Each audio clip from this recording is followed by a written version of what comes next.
فرودگاه دوشنبه روز 24 اکتبر پرآدم بود و بزمگاهی را می‌ماند. با پرچم افشانی و گلدسته و شعارها صدها نفر در اینجا نخستین قهرمان جهان اوید به ورزش جودو میان جوانان سامان محمدبیکوف را استقبال کردند.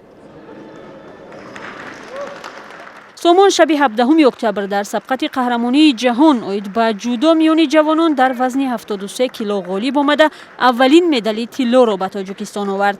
Ну, конечно, я после чемпионата в Токио. خدا را شکر همین خیل هم شد. من پس از مسابقه در توکیو 2-3 شب خواب کرده نتوانستم. نشانی برنجی را توانستم از خود کنم و به خودم خیلی قهرم کرده بود. با خواست خدا در این سبقت جهانی بین جوانان تا 21 ساله نشانی طلا را صاحب شدم.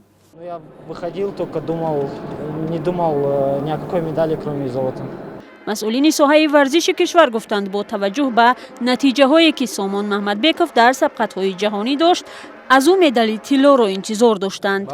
البته این در تاریخ جمهوری ترکستان نخستین مدال چمپیونات جهان است از بین جوانان.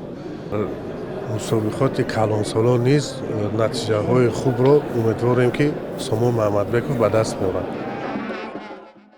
مسئولین ورزش کشور در این مراسم اظهار امیدواری کردند که سامان در بازی‌های المپی هم تاجیکستان را با نتیجه‌های خوب معرفی خواهد کرد. خود سامان محمدبیکوف نخستین قهرمان مسابقات جهان اوید به جودو هم گفت همکنون یگانه هدف او و مربیانش شرکت و پیروزی در بازی‌های المپی است.